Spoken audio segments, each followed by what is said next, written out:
Hey, what's up, everybody?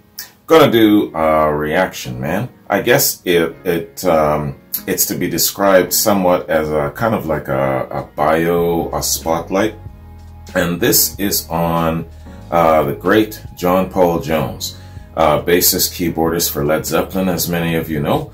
And Jonesy has been described as the silent assassin, the glue, the quiet one, the unsung hero, many other things to describe him, but he definitely is a master in his own right, and he brings a great collective to the mystique of Led Zeppelin. That elemental part mainly comes from him, you know. And so when you're talking about the sound of Led Zeppelin collectively, their signature sound, man, the presence of Jones cannot be understated. And I've often said many times before, if you take one element out of Led Zeppelin, it's not Led Zeppelin anymore.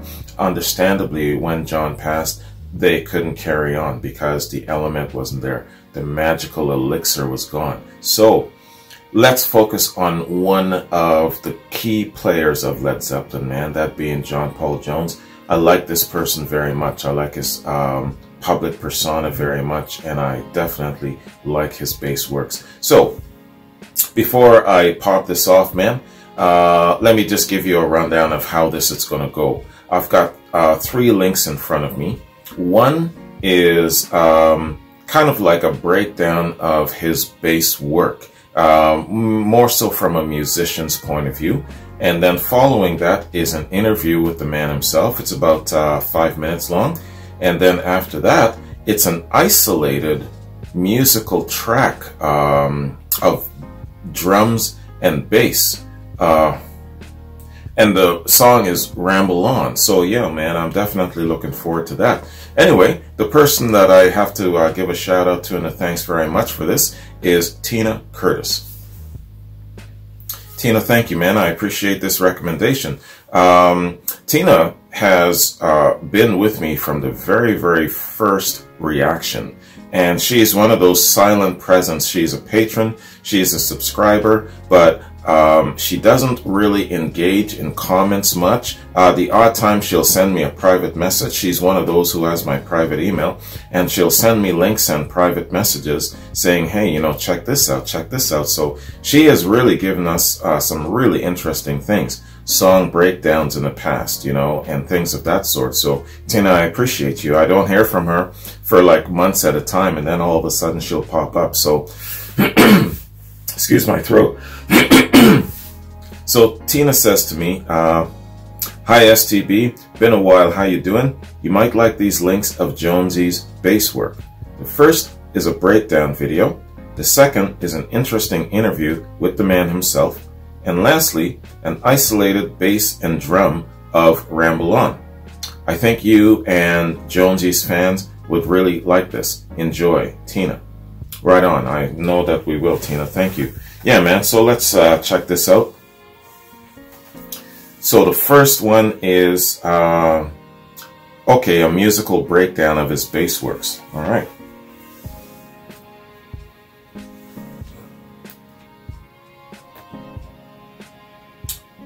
Okay, man. John Paul Jones. Oh, sorry, y'all. Bear with me. Link is still opening up here. Okay, there we are. So, it's entitled Bass Guitar Techniques of Led Zeppelin's John Paul Jones from Reverb Learn to Play. Let's get it.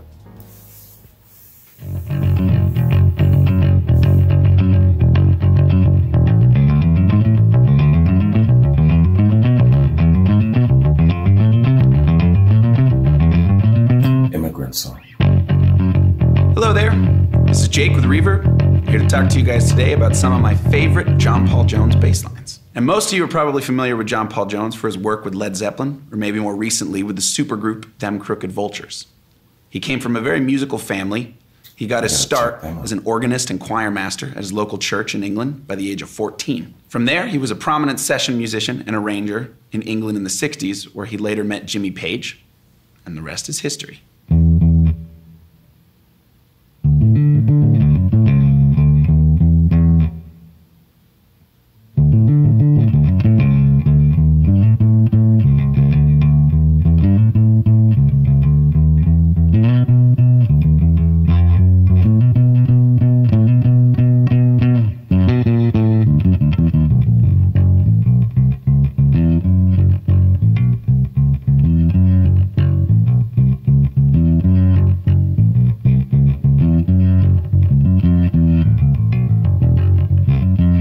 I wonder if this is how Jones practices on his own time for organs. 16, I fell in love with a girl as sweet as could be. It only took a couple of days for she was rid of me. John Paul Jones' bass playing on this song is some of my favorite bass playing on recording. This figure that he's got right off the bat, where he outlines this sort of power chord thing and then this D major triad, is like a whole workout in and of itself, but it doesn't sound flashy in the way that like most He's bass just got a etudes would, presence. right? It's grooving, it drives the song, it holds everything together. It's awesome. Maybe my favorite part on the whole recording is what happens going into the bridge when he plays this bass fill over a B chord. He's got this wonderful descending chromatic line, and then he includes the major third of both the B and the F sharp, creating this kind of funky half-step sort of feel. But it's what happens after, the way that he takes that idea and he develops it as part of the figure over the F sharp minor in the later half of that section.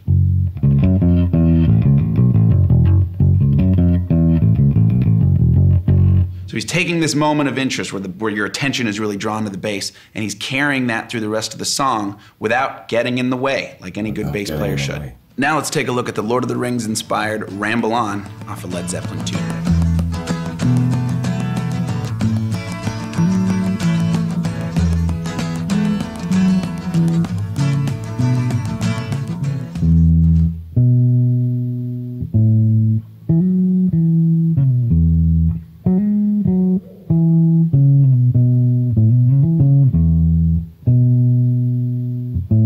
What a song.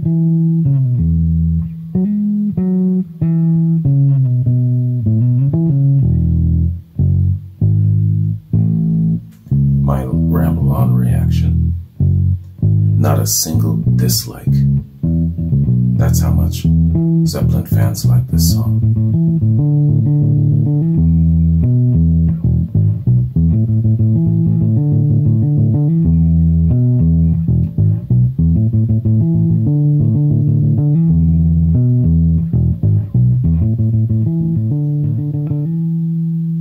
Now, John Paul Jones was very inspired by a lot of the Motown players, a lot of the soul music that he was growing up on.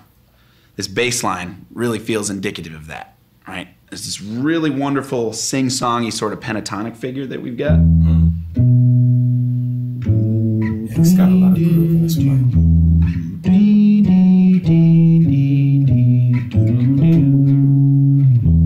Right? Now, harmonically speaking, there's not a whole lot going on in this song. It's just two chords. It's just E and A pretty much for the whole time. So one of the coolest things about it is the way that he plays with the range of the bass as well. He's got this melody, this like higher figure during the verses, going into the pre-chorus to help drive it forward. He switches to the lower end.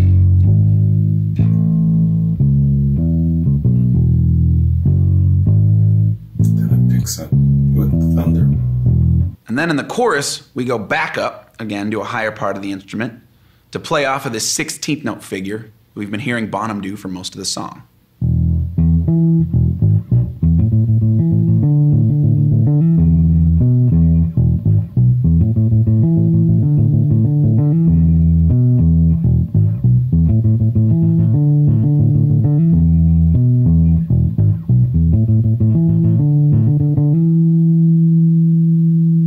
Now, similar to Good Times, Bad Times, this figure here on the chorus requires a certain degree of technical facility on the instrument to play.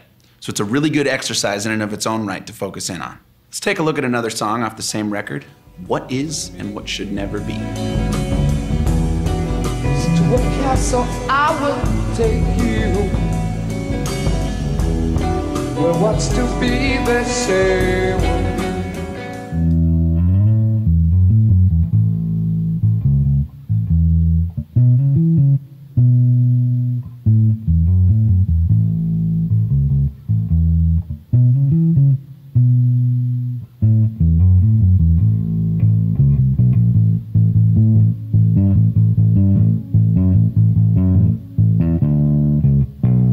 That's a sexy groove, man.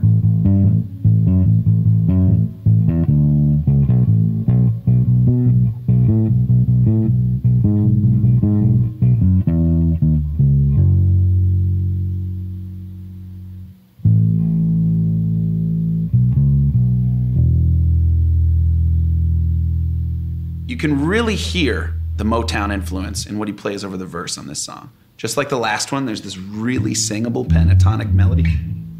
Yeah.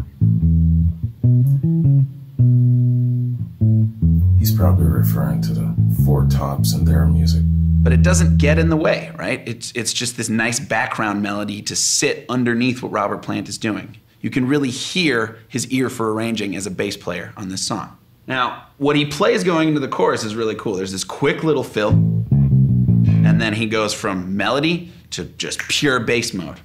And sometimes for me, as a bass player, I like to think of the octaves, or like a higher and lower line, kind of like kick and snare on the drums.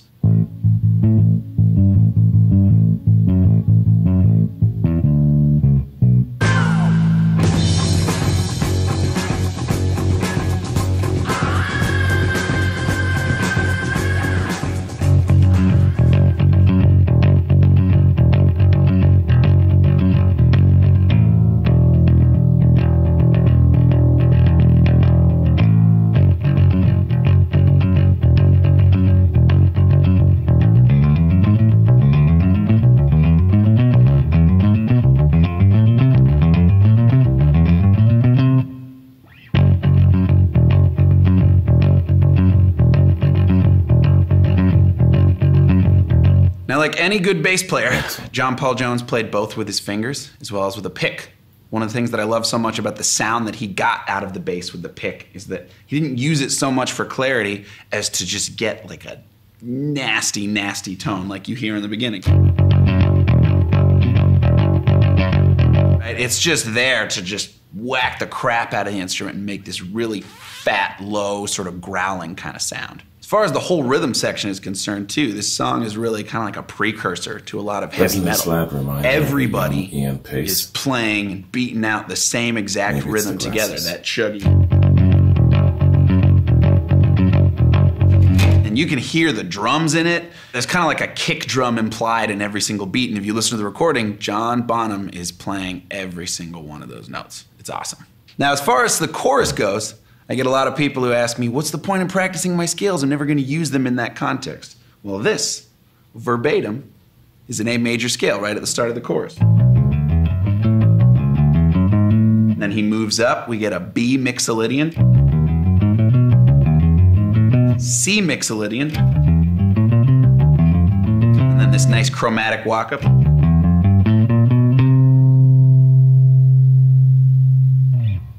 Moral of the story is practice your scales. I just said the way you swing, gonna make you burn, gonna make you stay.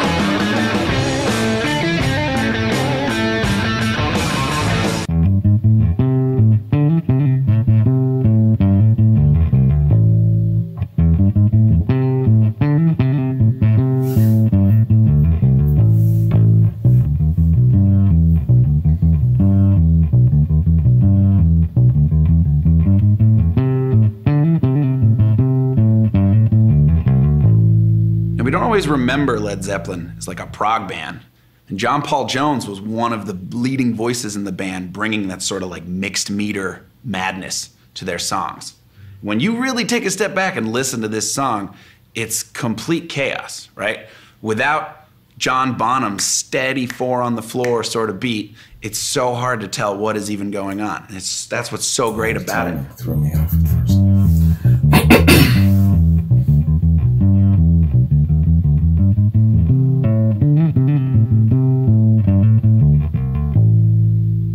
beginning of that figure, we've got this odd phrase. It's groupings of 9 eighth notes. And so it snakes over the bar line in this really cool way before it comes back to line up just before we call the main riff again.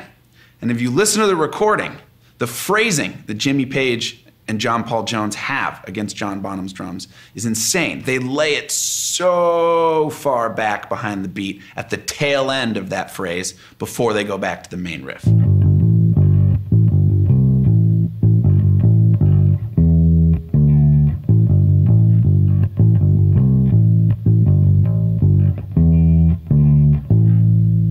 That was a very small sample of some of my favorite John Paul Jones bass lines. We didn't get anywhere near covering all the stuff that we could. So if you had any favorites that we didn't get to, please let us know in the comments. This is Jake with Reverb signing off. See you next time. How many more times?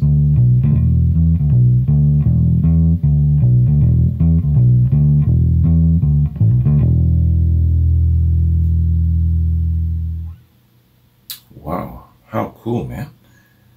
Excellent, excellent work there. Reverb, huh? I gotta check out their channel. That was really good, man. A musician's point of view.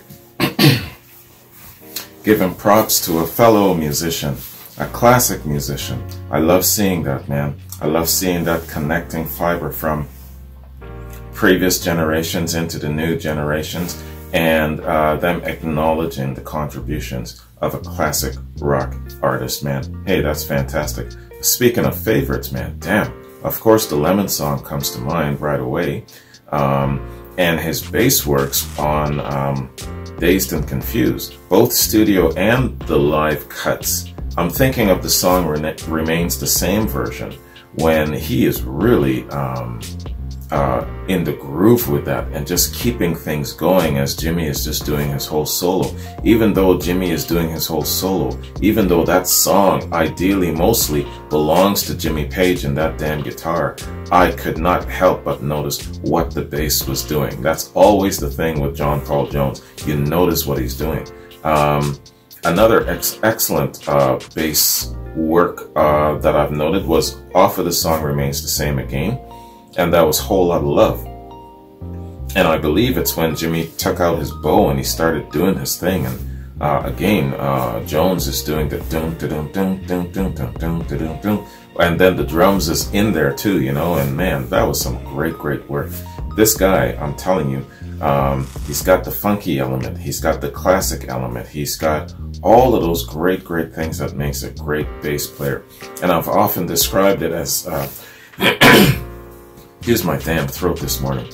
I've often described it as him having shades of Bootsy Collins, you know, the great bassist for the James Brown Band. You know, obviously one of his inspirations, I'm sure. But he's got so many. And when they were talking about the Motown grooves, man, when you got some time, listen to some of the bass grooves in certain songs, especially from the Four Tops. You know, the Funk Brothers covered a lot of the Motown rhythm section grooves, but listen to some of the bass work from some of the songs from the Four Tops. You'll know what I'm talking about. If I Were a Carpenter, Standing in the Shadows of Love, you know, a couple of songs like that, you'll really hear the bass works, and you'll understand how it helped to form Jonesy's repertoire on the bass. You know what I'm saying? Fantastic. I really dig this, man. Reverb, I gotta check these guys out. Alright, so what should I do at this point? This is such a different reaction. I don't really have a format in my head. Well, let's do this. Okay, so next up is a John Paul Jones interview. So let's do this. Let's read a little bit on John Paul Jones first, and then we'll go to the interview, and then we'll read a little bit after the interview, and then we'll finish it off with that isolated track of Ramble On. Yeah, let's do that. So, but first, before I do that, man, I just want to give a shout out and a thanks very much to all of these folks, man. In the last little while, a number of you have taken notice of the fact that I'm considering Jones my favorite bass player where classic rock is concerned. I think probably overall, but you know, and for a lot of you, I know for Tina, this Jonesy is her favorite member of Led Zeppelin, and I can understand why. And she is assuming that he is my favorite member of Led Zeppelin as well. I'll say this, he is a very, very close second.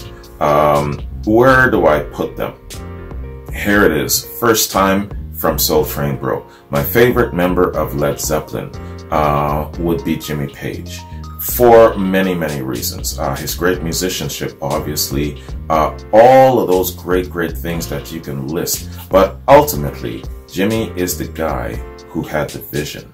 He is the guy who saw ahead of the curve. He is the guy that took all the chances. He's the guy that put all the money up, I believe, the first album. So, you know, where it comes to the broad scope of everything, the all-encompassing, you know, Jimmy Page is the man. Not only is he my favorite guitarist for the spirit of his delivery, but also for the vision, for the chances he took. He had a lot of balls back in the day to go a certain way where people were trying to pull him in a different direction. I'm talking about the Yardbirds, you know, so he, and I've asked this in master classes before, masterclass question, where did Jimmy Page get the inclination to go heavy, to take Led Zeppelin in this direction, all of these different things. So overall, all together, all encompassing, Jimmy Page is my favorite member of Led Zeppelin. A very, very close second on his heels, though,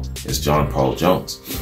I'm not even going to tell you how I round off the last two members. I think, to me, Plant and Bonham, they are a collective unit. I see Page and Jones as a collective unit. And what am I talking about? I'm talking about their history as session musicians, knowing each other before that. They're the two oldest members. They're more experienced. They've been around longer. They've rubbed shoulders with each other. They had that conversation before Bonham and Plant came along, you know, and Jones approaching Plant saying, hey, this is what I want. Are you looking for a bass player based on what I know that you're planning coming down the road? That conversation must have been the most interesting conversation. And I got to ask you a question about that later on. Don't let me forget. So, yeah, man, all of those reasons is why I really, really like John Paul Jones. Plus, he's the quiet one, you know. He is that one who doesn't shine in the limelight too much. He is just a master at what he does. All of that just does its talking for him. There's just so much about the guy that I really like. It's like a checkmark list, and I could list a whole bunch of things, but I won't get into that. Let's get into this, man. Let's read a little bit about the man. Let me see how Wikipedia is structured here. Okay, yeah, this is what we'll do. Yo, there's a lot of information about Jones, man. Shit. Okay, let's do this. Let's read about his early years and then the formation of Led Zeppelin, and then we'll break off, and then we'll come back and we'll read his profile. Yeah, let's do that. Okay, so Led Zeppelin. So John Paul Jones. John Richard Baldwin, born the 3rd of January 1946, better known by his stage name John Paul Jones, is an English musician and record producer who was the bassist and keyboardist for the rock band Led Zeppelin. Prior to forming the band with Jimmy Page in '68, he was a session musician and arranger. After the death of drummer John Bonham in 1980, Led Zeppelin disbanded, and Jones developed a solo career. He has collaborated with musicians across a variety of genres, including Josh Homme and Dave Grohl with the supergroup Them Crooked Vultures. I've got to check those guys out. Career, Led Zeppelin formation. During his time as a session player, Jones often crossed paths with guitarist Jimmy Page, a fellow session veteran. In June of '66, Page joined the Yardbirds, and in '67, Jones contributed to that band's Little Games album. The following winter, during the sessions for Donovan's The Hurdy-Gurdy Man, Jones expressed to Page a desire to be part of any of the projects the guitarist might be planning. Later that year, the Yardbirds disbanded, leaving Page and bassist Chris Dreja to complete previously booked Yardbirds dates in Scandinavia. Before a new band could be assembled, Dreja left to take up photography. Jones, at the suggestion of his wife, asked Page about the vacant position, and the guitarist eagerly invited Jones to collaborate. Page later explained, quote, "I was working at the sessions for Donovan's Hurdy-Gurdy Man, and John Paul Jones was looking after the musical arrangements. During a break, he asked me if I could use a bass player in the new group I was forming. He had a proper music training, and he had quite brilliant ideas. I jumped at the chance of getting him." Vocalist Robert Plant and drummer John Bonham joined the two to form a quartet. Initially dubbed the New Yardbirds for the Scandinavian dates, the band soon became known as Led Zeppelin. Okay. Let me ask you a question real quick, and then I'll finish this last paragraph. It's interesting to me, the Yardbirds, from the Yardbirds to Led Zeppelin. In between that, the Yardbirds disband, believing that their run as the Yardbirds, their better years were behind them, you know, the British invasion years. And then going into this new direction in the late 60s, you know, you had the Hendrix and the Creams and the Claptons and the heavy sound. But you also had a very powerful folk rock sound, the Crosby, Stills and Nashes. And so the Yardbirds, they wanted to go into that direction, you know, and of course that had promise as well. I would say maybe the heavier sound maybe had lesser of a promise at that point. And so he was really rolling the dice here, Page was. And so Jones comes along and he says, "Yo, man, let us work together. I want to be a part of what you're planning." So here's the thing. Page had this vision of where he wanted to take it. And I'm thinking that Jones probably caught wind of that vision, and then he said, "Yo, I'm on board with that." Could you imagine that conversation? I bet you that that conversation happened over a cup of coffee. That conversation probably happened over a period of time. You know what I mean? Rubbing shoulders in the sessions and kind of developing the idea to get Jones on board. And here's the thing, they were so divided, the Yardbirds. I mean, Chris Dreja leaving to take up photography, great profession and all that, I'm sure. But if Dreja had the vision that Page had, he would have probably stayed and remained the bass player for the new project. Wouldn't you think? Would you have? That's my question. If you were Chris Dreja and you had the vision that Jimmy Page had, knowing that this is the direction you're going in and it could be huge, would you have still left? That's my question. So I believe that Jones really caught wind of the vision that Page had, and he got excited about it, and he said, "Yo, I want to be a part of that shit." Not just because he's the great Jimmy Page and that he was obviously well respected and liked by Jones, but I think that Jones was well invested in the direction that Page was going. You know, what do you think of that? Let me know. Jonesy's contribution. Derivative of Jones's Triquetra Sigil. Okay, this is the his sigil, his emblem. Okay. Jones was responsible for the classic bass lines of the group, notably those in Ramble On and The Lemon Song, and shifting time signatures such as those in Black Dog. As half of Led Zeppelin's rhythm section with John Bonham, Jones shared an appreciation for funk and soul rhythmic grooves, which strengthened and enhanced their musical affinity. In an interview he gave to Global Bass magazine, Jones remarked, on this common musical interest. Quote, "Yeah, we were both huge Motown and Stax fans, and general soul music fans, James Brown fans as well, which is one of the reasons why I've always said that Zeppelin was one of the few bands to swing. We actually had a groove in those days. People used to come to our shows and dance, which was great. It was great to see all the women dancing. It was really brilliant. You didn't necessarily see that at a Black Sabbath show or whatever, so we were different in that way. We were a groovy band. We used all our black top music influences as a key to the rock that went over the top." Unquote. Wow, great quote there, man. Alright, let's stop there, because then we'll actually get into, well, the heading says profile. Okay, so it's, I guess, probably getting a little bit more deeper into Jonesy's formation. So let's check out our next part here, and that is an interview with the man himself, man.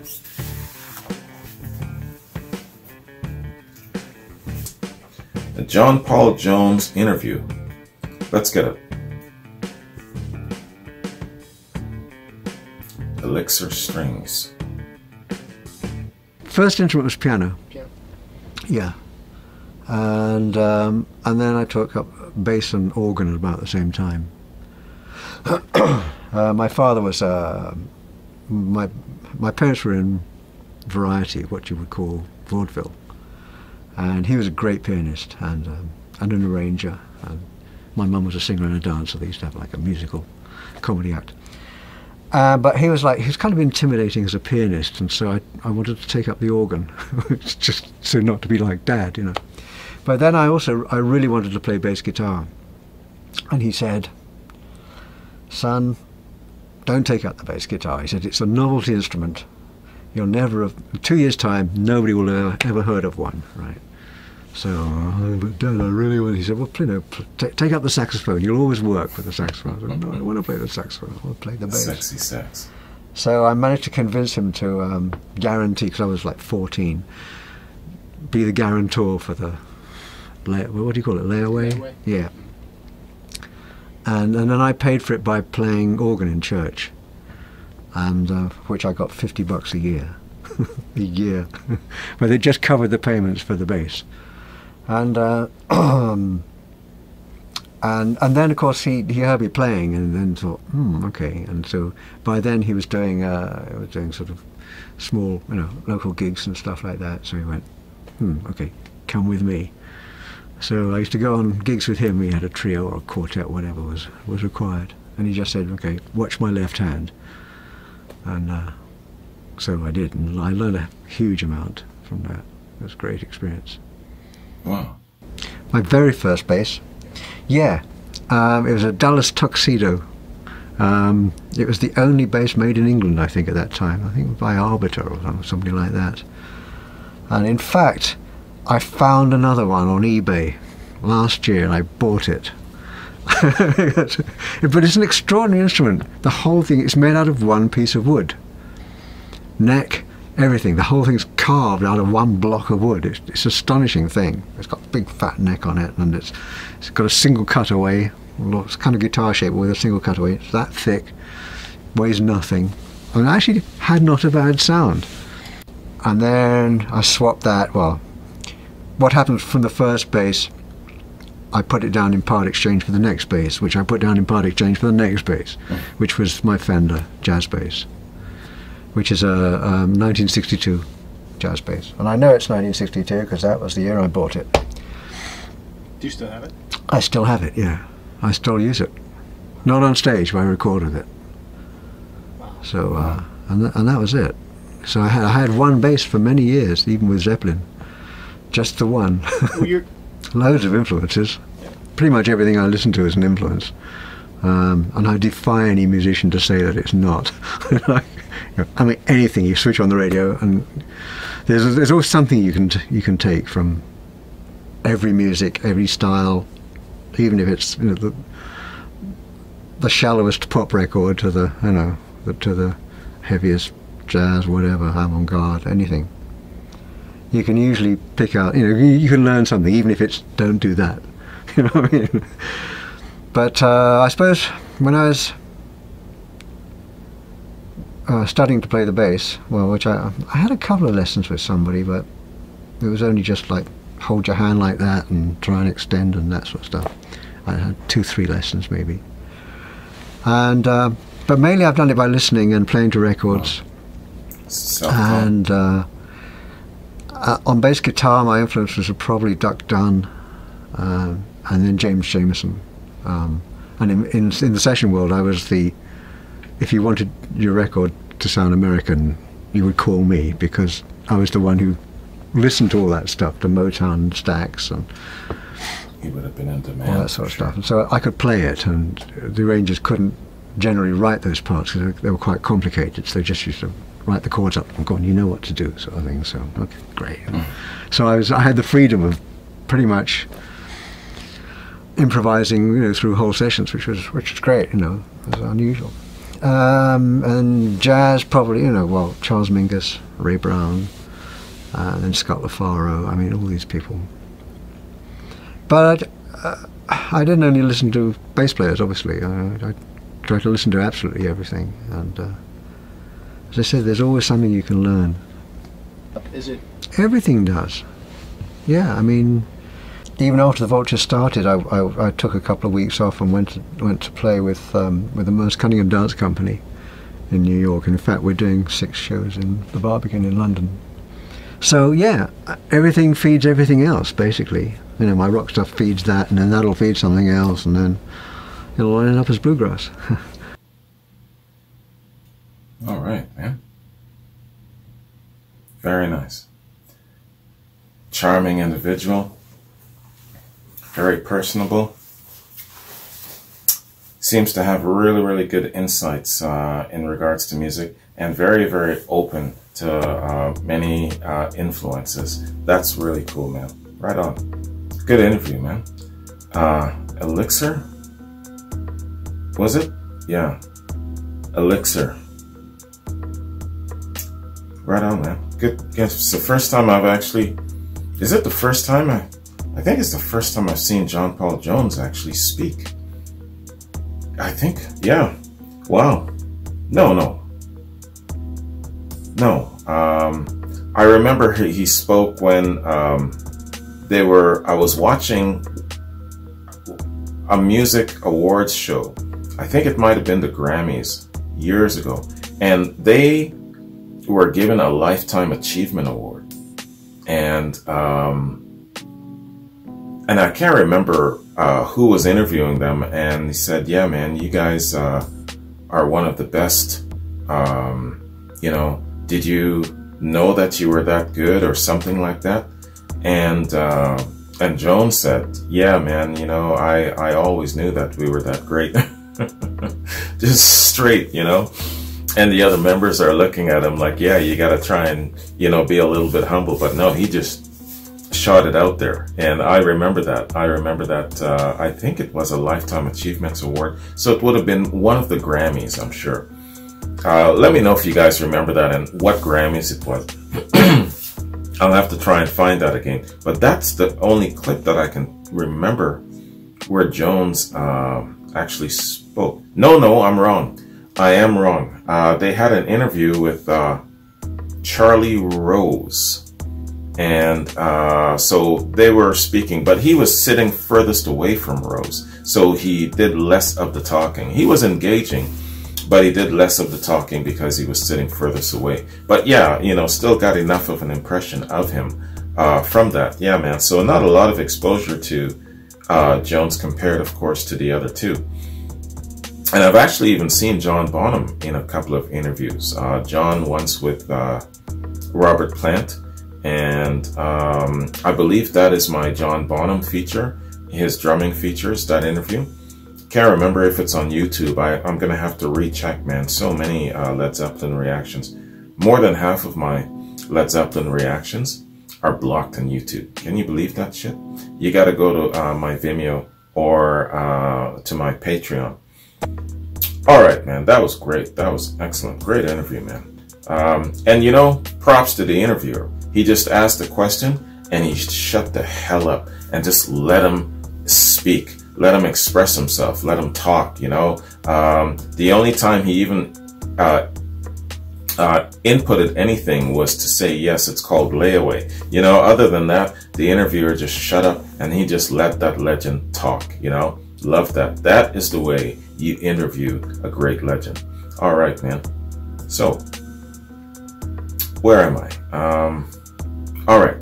So I read the formation of Zeppelin, his contributions to the band, and so let's hit up his profile. So, profile.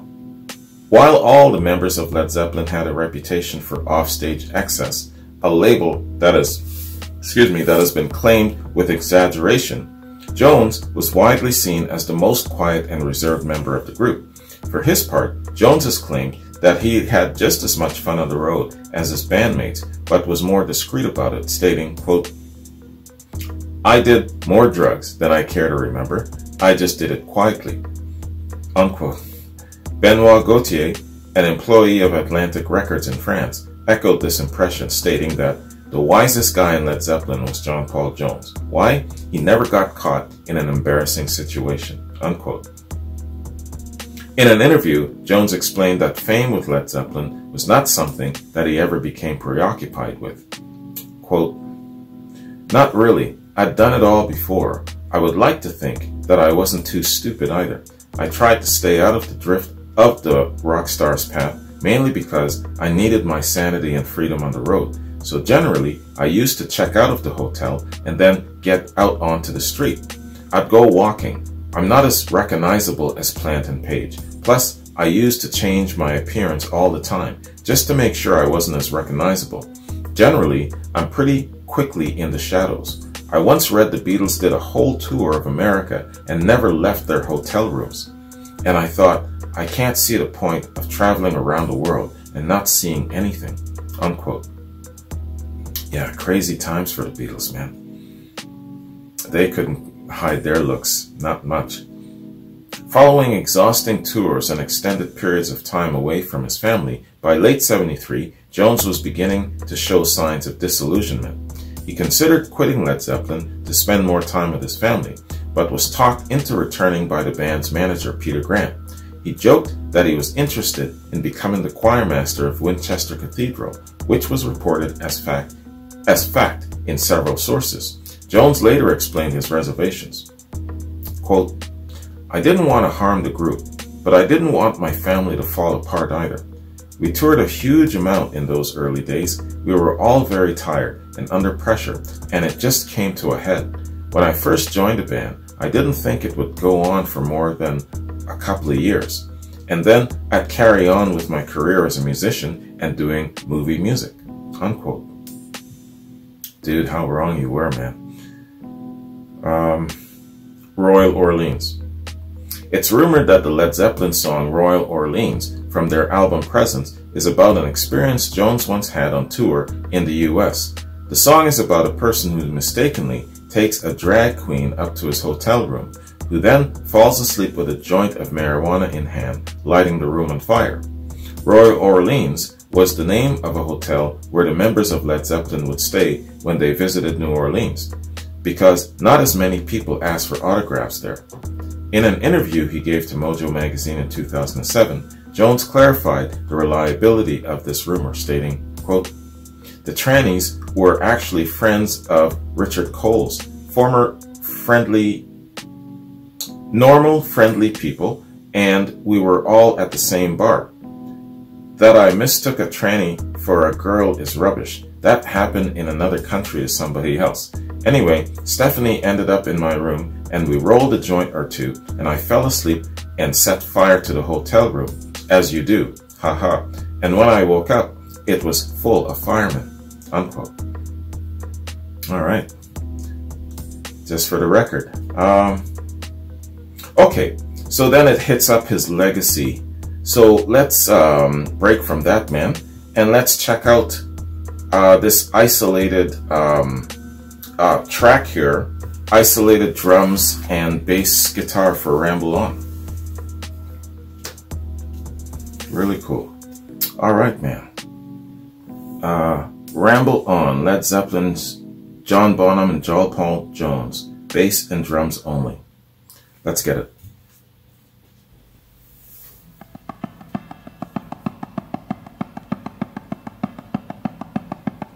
Let's turn this up, man.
I'm at the point where I can almost sing along, fill it in.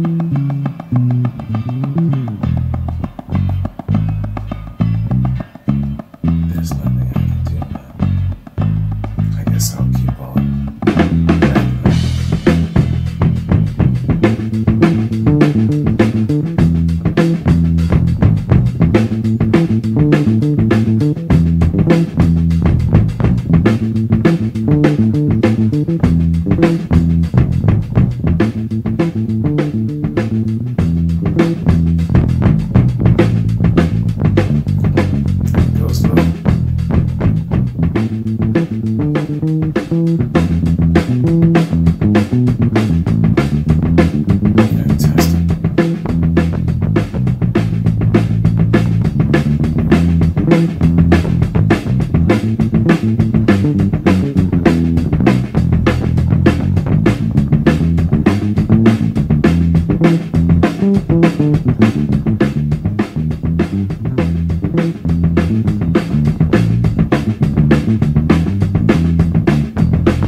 To the end.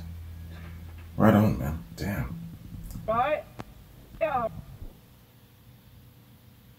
Someone says, got it? There you go, man. Makes you appreciate the artist even more when you hear it like this. Isolated, man. The Two Johns. What is it? Almost 2.5 years. My open challenge still remains. I challenge you to give me a better rhythm section than the Two Johns. Not as good, better. I challenge you. It's been 2.5 years and I've put that challenge out there, and not a single person has yet brought it to me. Give me a better rhythm section than the Two Johns, right? And I'm not just talking rock, from all across the board. Find me a better rhythm section than the Two Johns.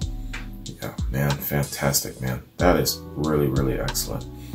And you would think that, you know, it would be boring, or it would have less appeal, less savor than, you know, the complete works. But yo, there's a real cool charm about the isolated tracks, man. Let me tell you, that was excellent. Good stuff, Tina. Thank you, man.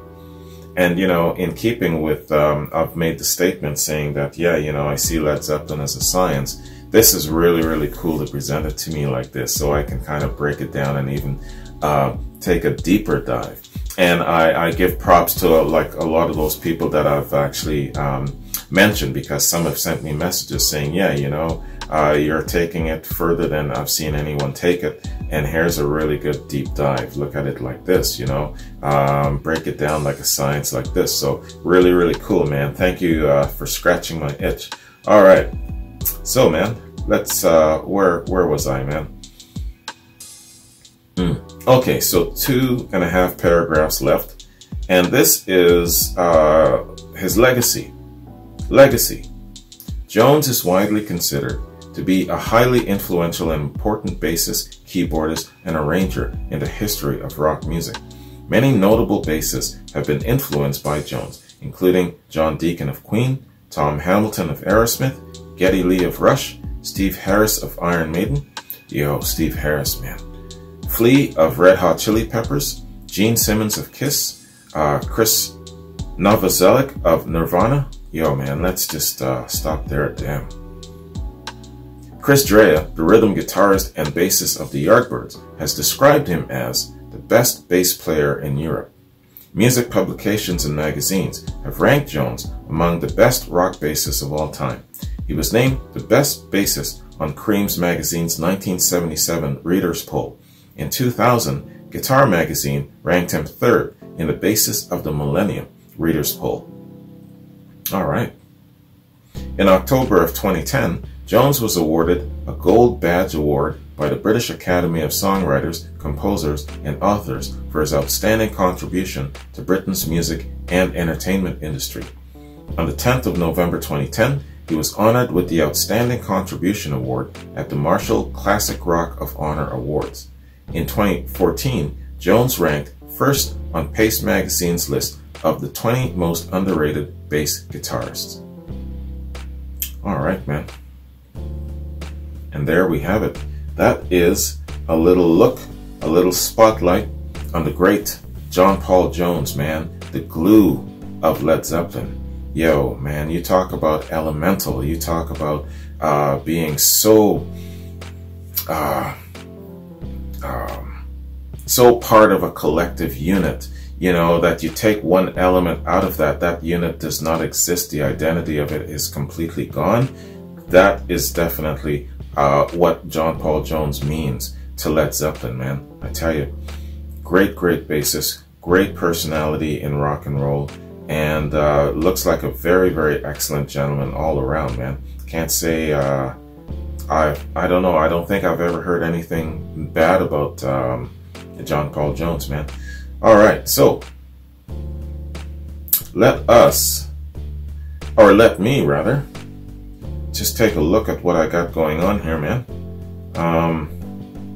In regards to my Zeppelin activity, I've got to finish off the How the West Was Won. I did part 5, and part 6 is coming up, which is A Whole Lot of Love, and it's by itself. It's 25 minutes long, so that's a reaction in itself. And unfortunately, it didn't make it onto YouTube. Part 4 made it onto YouTube, but and that's Dazed and Confused. But part 5 didn't, so let's keep our fingers crossed for part 6. I was crossing my fingers and toes, so you'll never know. It might work. So that's what's happening. And then, of course, I've got to do The Song Remains the Same in full, and then I've got to do It Might Get Loud, and then a couple of other live, maybe one more live concert, and then by then we're going to be enveloped with the holiday season. And holiday season, man, for me it's hallowed ground. Last year it was Artist of the Month. It was the Allman Brothers month. That was hallowed ground for me all last December. This particular December, going into the holiday season, man, it's going to be these things that I've listed, but also the O2 Arena. I've been saving that shit till the end of the holiday season, and that is going to lead me into the Christmas holiday season. The O2, baby. It's going to be you, me, and the O2. I'm thinking of actually getting a t-shirt written up.